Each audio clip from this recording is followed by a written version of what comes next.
Deve Gaurvani Pacharade Nirvishesha Shunyavadi Paschatya Deshtarane Shri Krishna Chaitanya Prabhu Nityanand Shri Advaita Gadadhar Shivasadi Gaur Bhaktavan Hare Krishna Krishna Krishna Hare Hare Ram Ram Ram Hare Hare. So according to the three modes of material nature and the work ascribed to them, the four divisions of human society were created by me. So, see, the living entity, when he enters into the material world, he comes under the influence of ahankara first. False ego is born within the living entity, within the pure living entity, and then he comes under the covering of Maya. So Maya, when we say, it's not like some kind of a wave of water or something. Maya is a subtle covering, and it is composed of the three modes of nature, Sattva Guna, Rajo Guna, and Tamo Guna. Now, every living entity by nature is active. Living entity always has to act. The living entity is always active. Even if you see a bacteria or a virus, even that is always active. Just to survive, one has to act. And to be active and to have a relationship is the characteristic of the soul itself, to be attached. So when it is in the pure liberated stage, it is acting in the pure platform. But when it is under the influence of Maya, the living entity acts for its own survival, for its own gratification. So if the living entity has to act, there has to be some sort of regulation. Like we see in the general society, when we see that a society has transportation systems, we have cars running on the streets. If there is no law or order, there will be a chaos, there will be havoc on the streets. To regulate that, there is a law. There is a traffic system. You drive on the left, you drive on the right, you have signals, you have lamps, you have crossings. There are so many rules and regulations. But those rules and regulations are for a safe and peaceful conduct. So likewise, for the human society also, there are rules and regulations. So in this verse, Krishna is telling us that for the safe and peaceful conduct of the human society, he has created four varnas. Chaturo varnam maya srishtam. So these four varnas. So what are these four varnas? They are Brahmana, Kshatriya, Vaishya, and Shudra. So according to the degree one is covered by a particular mode, he has to take a particular varna. So when one is under the mode of goodness, one is influenced by the mode of goodness, he is classified as a Brahmana. So the profession that Brahmanas typically take is teaching, being a priest, performing yajnas. When one is primarily under the mode of passion, then one is classified as a Kshatriya. So Kshatriya's main duties are administration and military. These are the duties of Kshatriyas. And Kshatriyas, typically being under the influence of passion, they are given certain freedoms. A Brahmana has very strict rules and regulation. A Brahmana has to maintain certain standards of cleanliness, of body and mind also. And any deviation from that means immediate fall down. But for a Kshatriya, there are certain regulations. Kshatriyas are allowed to marry more than once. Kshatriyas are allowed to speak lies. Kshatriyas are allowed to, indulge in violence. These are kind of allowances made for the Varna of Kshatriyas. Then there is the Vaishyas. Those who come under the influence of mode of passion and ignorance, they are classified as Vaishyas. And they are allowed to do Krishi Goraksha Vanijya, that is agriculture, trading, and protection of cows. So these are the primary activities of Vaishyas. And those who are fully under and Vaishyas are allowed, because they are more under the influence of passion and still more ignorance, they are allowed to cheat a little bit in the business, because in business dealings, you cannot really be honest all the time. So Srila Prabhupada explains in Srimad Bhagavatam that Vaishyas by nature are a little of cheating mentality. So they're allowed to, make some allowances like that. Then those who are predominantly under the mode of ignorance, they are classified as Shudras. And their main activity is to serve the other three Varnas and to perform hard labor. And as per the scriptures, they are allowed a little more provision in terms of, they are given a little more leeway in terms of cleanliness or of the consciousness and the body. So these four Varnas are created so that the human society can live peacefully. So what is this? What is this human society, and what is the purpose of human society? The human society, it is mentioned in Hitopadesh, one of the Vedic scriptures, Hitopadesh, it is mentioned, Ahara nidra bhayamaithunam cha samanyam etat pashubhir naranam. Ahara nidra bhayamaithun, that is eating, sleeping, defending and mating. Ahara nidra bhayamaithun samanyam etat pashubhir naranam. These activities are common. These four activities are common to human beings as well as animals. Dharmo hitesham adhiko vishesho, that the propensity or the facility for religion or to understand the real purpose of human life, that is the only facility given to human beings. That's unique to human beings. So if you, whether you go to Africa or you go to Scandinavia or you go to Asia, you'll see every human being has some form of religion. Even knowingly or unknowingly, even in the most atheistic society, there's a kind of a deity which is somehow or the other looked up to. So this is a facility only provided to human beings. Dharmo hitesham adhiko vishesho, dharmena hina pashubhir samanam. That without religion, human being is no better than an animal. So when Srila Prabhupada was in the United States, one reporter asked him, that was I think in San Francisco, one reporter asked, he said, Swamiji, why have you come to America? Our civilization is so advanced. Our culture is so advanced. Why have you come here? Prabhupada said, what is the advancement? Eating, sleeping, mating, and defending. The dog is running around on four legs, and you are running around on four wheels. So what makes you different from a dog? This is just a dog culture. I have come here to give you something. Dharmo hitesham adhiko vishesho dharmena hina pashubhir samanam. That is the purpose of human society, to understand God. So this varnashram system, this helps us in understanding God properly. Because when one acts under the rules and regulations of one's proper varna, then one is able to advance very easily in spiritual life.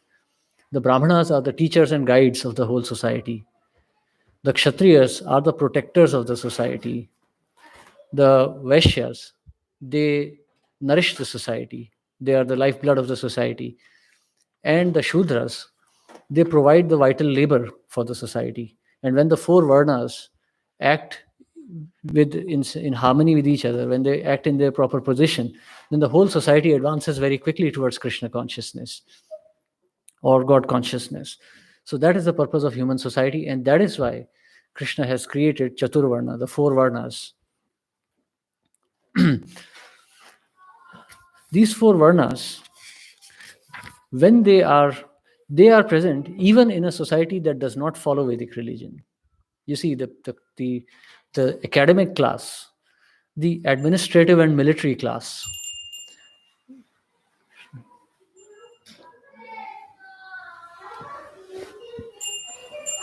the academic class, the priestly class, the military and administrative class, the business class and the labor class, they exist in all societies, even in the so-called communist societies where religion is officially banished or officially banned. You can see that these classes still exist, because this is a very natural way of administering a society. So like we have said so many times, religion is common sense. Bhakti, devotional service, is not some religious philosophy. It's common sense. To live peacefully, society needs to cooperate with each other. No two people are alike. Therefore, these classes of society exist in all forms of nations. And if these are tried to, if we try to abolish them artificially, the whole social system will collapse, as we have seen that communism collapsed because they artificially tried to bring everyone equal. So it's not. Everyone is not equal. So the Varna system is established for that purpose. But the objective is not that one exploits the other. That the capitalist becomes rich and then he takes away the wealth of everyone else, or the militarist, using his military power, just crushes everyone else, or the academic deprives others of knowledge, or the laborer class just strikes and then takes away everything. This is not the purpose of human society. The purpose of human society is to realize God, because we have very few years to live, at the max 70, 80 years. After that, one's body is anyway completely useless. So only these few years we have to live. We must know what is the purpose of human life. Athato Brahma Jigyasa. To inquire about Brahman. That's the first sutra of Vedanta. Athato Brahma Jigyasa. And what is this Brahman? So this Brahman is the Supreme Personality of Godhead. Every living entity is the servant of God. But not everyone realizes that. Everyone in his own life is seeking God only, but they do not know what it means. In the previous verse, Krishna says in Bhagavad-Gita only, ये यथा मां प्रपद्यन्ते तांस तथैव भजाम्यहम् मम वर्तमानुवर्तन्ते मनुष्याः पार्थ सर्वशः. All of them, as they surrender unto me, I reward accordingly. Everyone follows my path in all respects, O son of Pratha. See,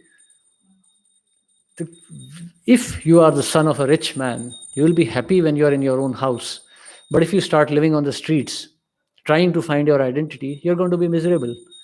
But somehow or the other, if you realize that you are actually an heir or the son of a rich man, you can go back and you can lead a peaceful life. That is the position of living entity in the material world. We have forgotten our connection with God, and therefore we are suffering birth, old age, death, and disease here. But if we realize our actual position, we'll go back. See, whether you are a devotee or you are not a devotee, you have to eat, you have to sleep, you have to take care of your body, because that's the original. The sense of self-preservation is in every living entity, whether one is an animal or a human being or whatever it is. Sense of self-preservation. And why is that?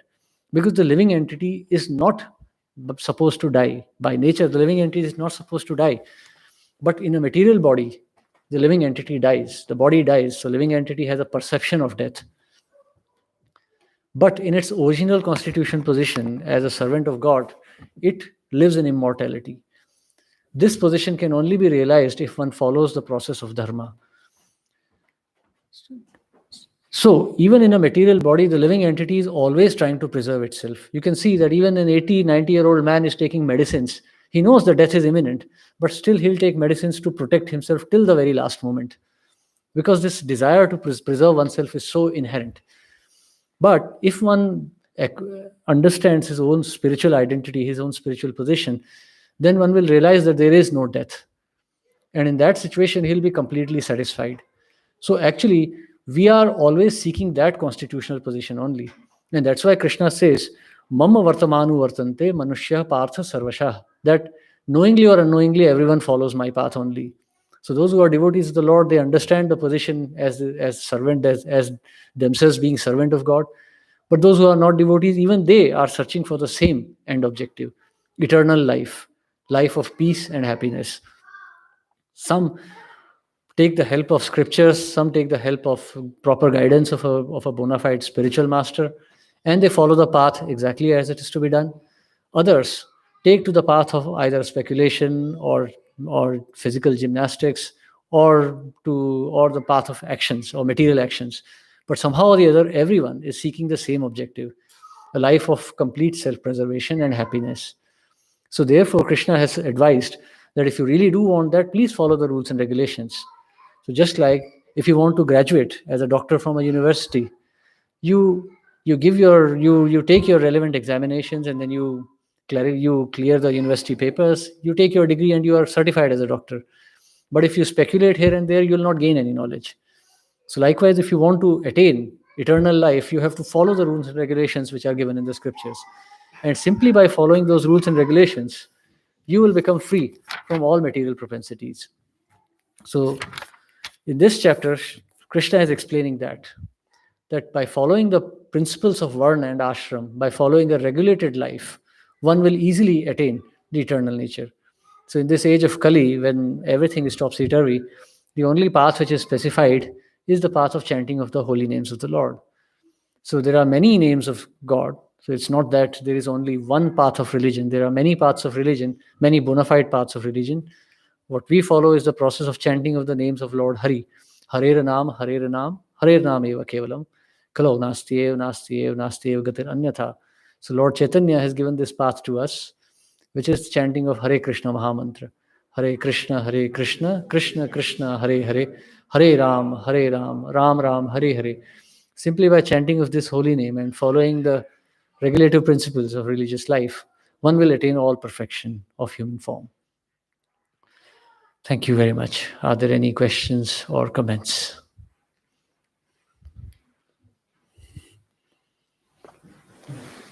How about, may I ask something? Yes, please. I have understood that even though we might be Lower Sutra, but if we take education by Prabhupada, we get some grammatical qualities also. Is it correct or just, Yes, absolutely correct. See, I mean, when we hear about the history of India, the first thing that we hear is caste system. The oppressive caste system of India, Brahmanas, Vaishyas, Shudras, and Shudras are never meant to be equal to Brahmanas or anything like that. So that's not the truth. The original system of religion is Varna Ashram, Varnas and Ashramas. So in the fifth canto of Srimad Bhagavatam, when Srila Prabhupada is describing the different hellish planets, Srila Prabhupada mentions that see, this everyone has to elevate himself to the position of Brahmana before the death comes. See, it's like this. If I have to go into that room, I have to walk up to that door. I cannot just sit here and think about jumping into that room.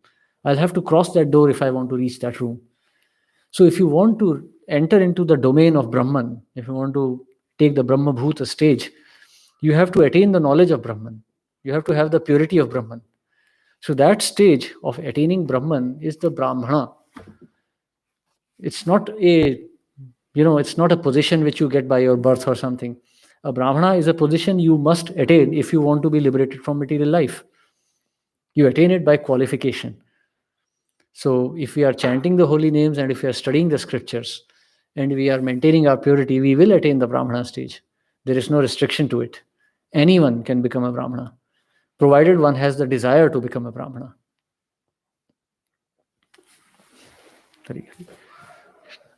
Yes. So, Varnashram defines different occupations of different parts of the Varnashram society, and the Sudras are considered, the workers are considered the servant of the other Varnas. Yes. So, could you give a little, with examples how Sudras are serving the other Varnas? A little bit more detail. What could be there? Yeah, it's fairly logical. I mean, we are like Kalo Shudra Sambhava, so we are like Shudras only, all of us. So we are like, at least our professions are Shudra professions. A Shudra always serves somebody else. So, one who takes a salary from someone is a Shudra. So even though we may say, oh, I am the director of IBM Corporation, and how much salary do I get? I get €1 million a month. Then I'm still a Shudra. I'm a very glamorous Shudra, but a Shudra nonetheless. So Shudras serve everyone else. Just one moment, yeah? You say something? I was wondering, of course, it depends on the artist of what kind of art they do. Yes. But in which class is an artist traditionally classified? Artists are traditionally classified as Shudras because they serve, they would usually serve. So, see, let's take the example of Vaishyas. Let's start with Vaishyas first. So, Krishi, Goraksha, Vanijya, agriculture, cow rearing, and business. So, Vaishyas are not very powerful people. They are intelligent. Their intelligence is very passionate and, that kind of business intelligence. So, to dig the fields, the agricultural activities, the physical act of cow rearing, for example, Nanda Maharaj, he was the king of cowherds. So certainly he was himself not digging the fields. He had Shudras to do that. So Shudras do the labor work. The Vaishya knows how the cows should be reared and where they should be kept and how many cows should be there. The Vaishya does that duty. And it's important because without Shudra, Vaishya cannot do any business. So even if you go to, like, for example, these grain traders, who are selling agricultural produces, they're not selling everything by themselves. There are now, of course, we have a very mechanized system. But in the traditional Varnashram system, the Shudras were cutting the fields. They were gathering the crops. They were the ones who were carrying it from here to there. The Vaishya was cultivating and he was maintaining the business records. Then Kshatriyas, certainly. Kshatriyas are the administrative class. So the activity of administering itself, like different aspects of administration, like municipality and all, that is governed by Shudras. Shudras run that activity. Kshatriyas govern it. What has to be done, how much resource should go where.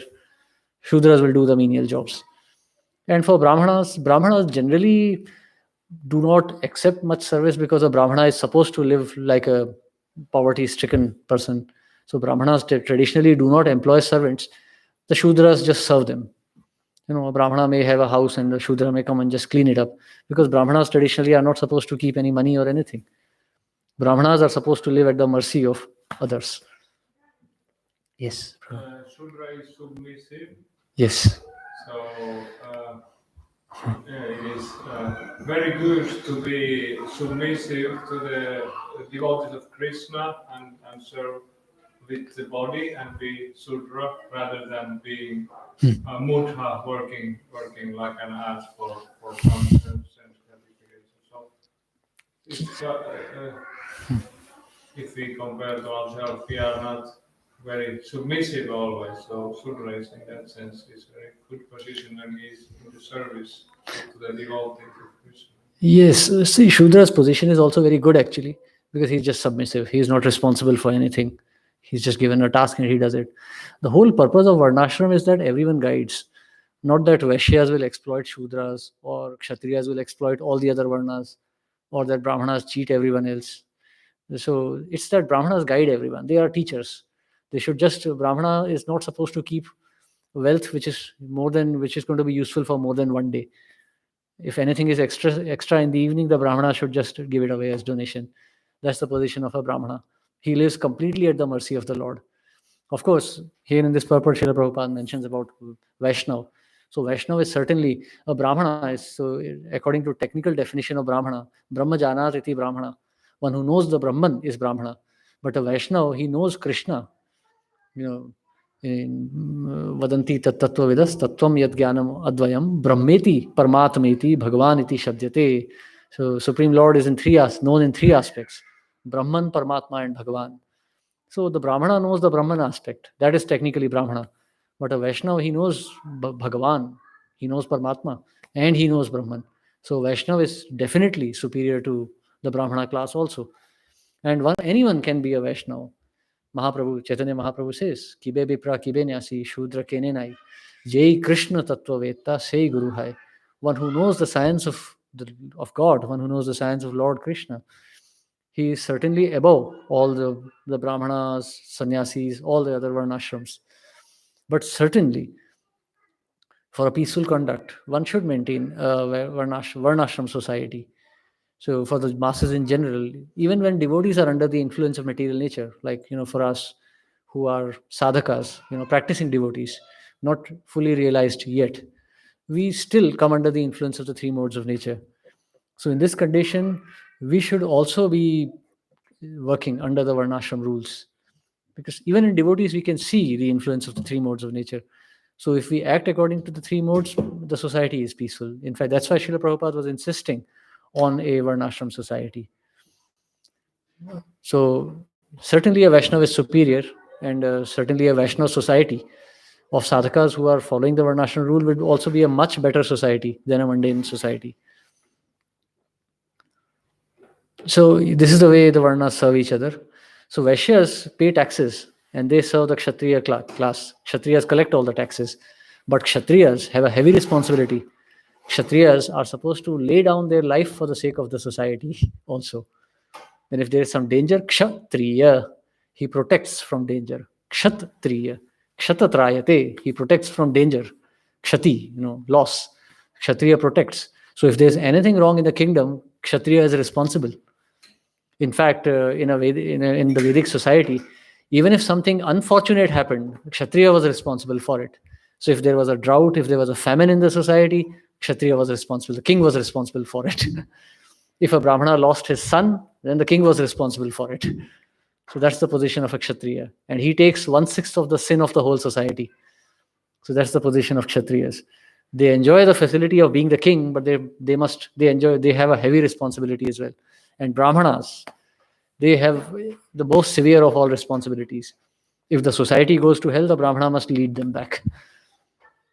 It is mentioned in the scriptures that one should not be a teacher, one should not be a father, a mother, a teacher, a king, or a spiritual master if one cannot guide his dependents back free from the path of birth and death.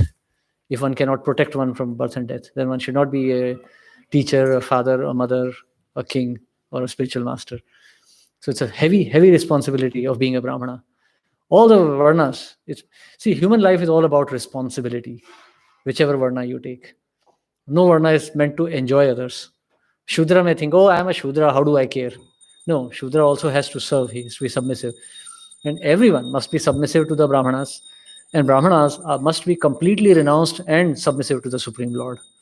So the whole society must work for attaining the lotus feet of the Lord.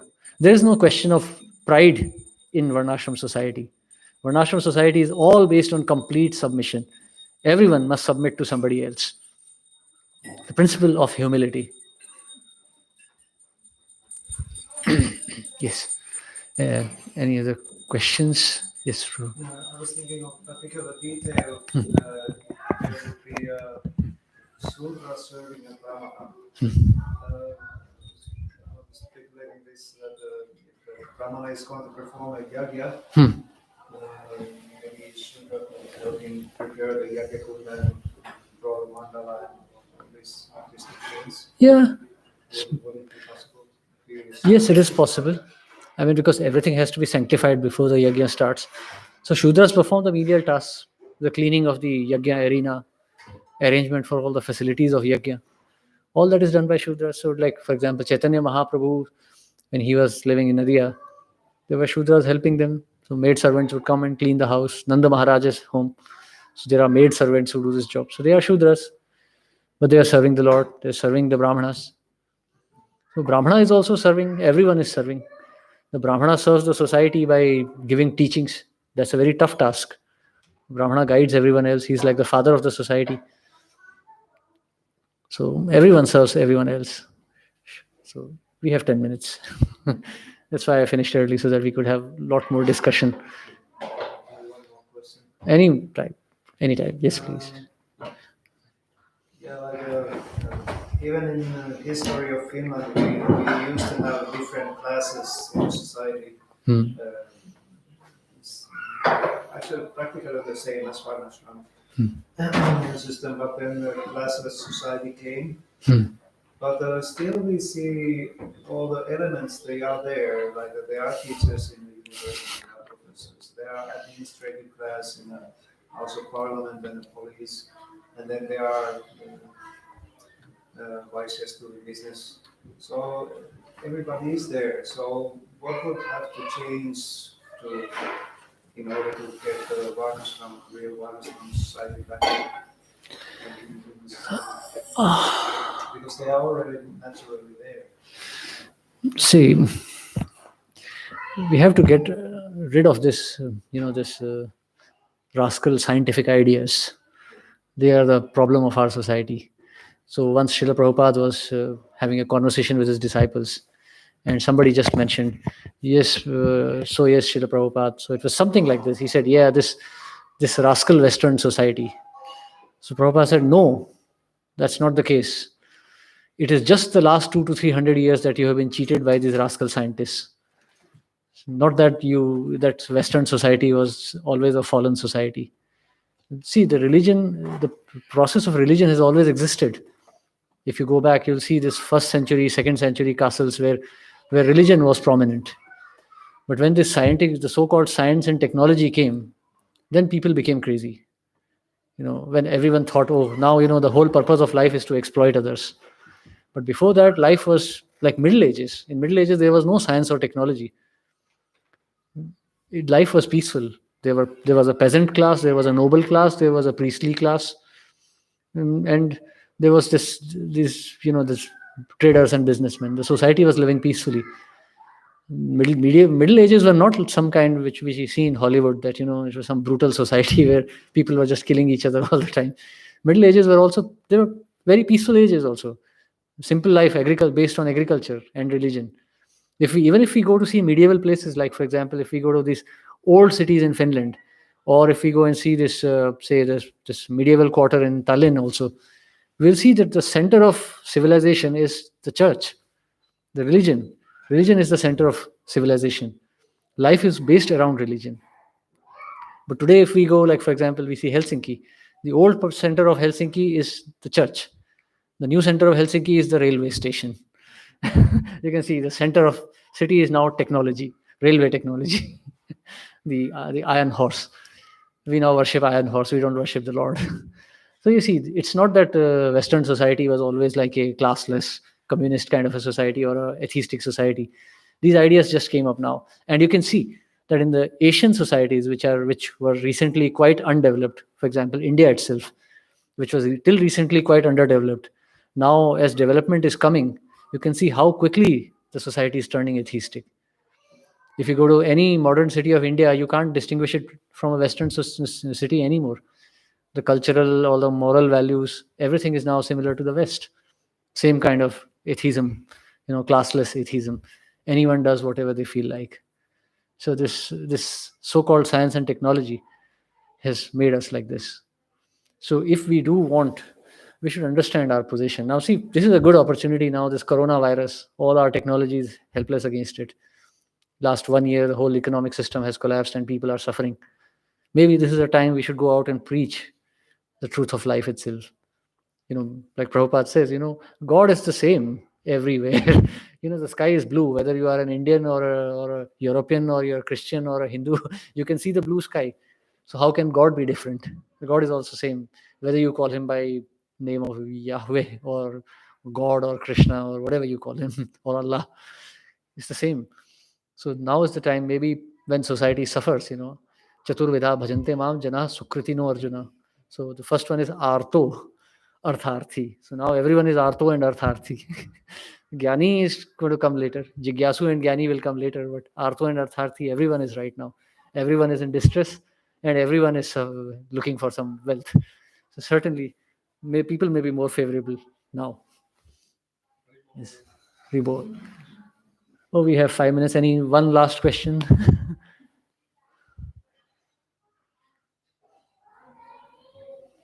Anyone? Yes, Prabhu, you have something? No, I like the point you mentioned last. And now is the time to go and Preach. Yes. How about when you say the society is like chasing the wrong direction? So does it help to make the altar at home, so we make the little tiny community at least working? Anything that you can do, whatever you can do, whatever is your capability, you should do. Whatever effort you make. In the early ages when Christianity was still not very popular, when early Christian priests came, so many of them were persecuted. They were killed also, but they were steadfast in their faith. So many suffered and many died, but they preached. So that that message should still be there. Now, because of technology, everyone feels that life is comfortable. So when there is comfort, nobody wants God anymore. Yes. And the preaching mission is this Sankirtan movement is team effort, and everyone can participate in their own way. It doesn't mean that everyone needs to go out and speak about Krishna, but they can do whatever ability they have and use their energy in the service of Krishna, because it's combined effort. Everything which is happening in the temple, at home, in the streets, and in the internet, and everything. Everything, anything that you can do. Yes. You. Just maybe a little bit of an observation. I think of technology in terms of tools, and I completely recognize what you're saying is that good societies become more atheistic as they develop like this. But so does there's always birth turmoil to everything. Yes. I've been listening to Sadhguru quite a bit, Mm-hmm. and he sort of jokingly but also seriously says from the side that I'm probably the most far-reaching guru of all time, and then you realize that it's actually true because of technology, and the resonance base of his message is coming up to the surface as well. So even though there might be a dip, we might see an ascension because of technology also. I mean, you're utilizing technology right now too. So is it only like a bad thing, or is there a balance? Oh, there is. So Chaitanya Mahaprabhu says something very interesting.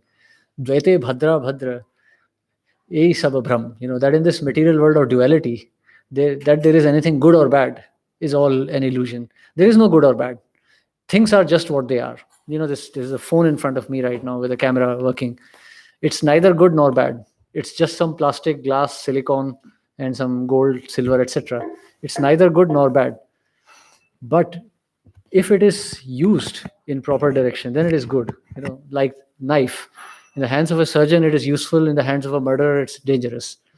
So if it is used properly, anything is good. If it is used for good. So technology itself is not bad, but the problem with technology is that when we use it excessively, we become dependent on it.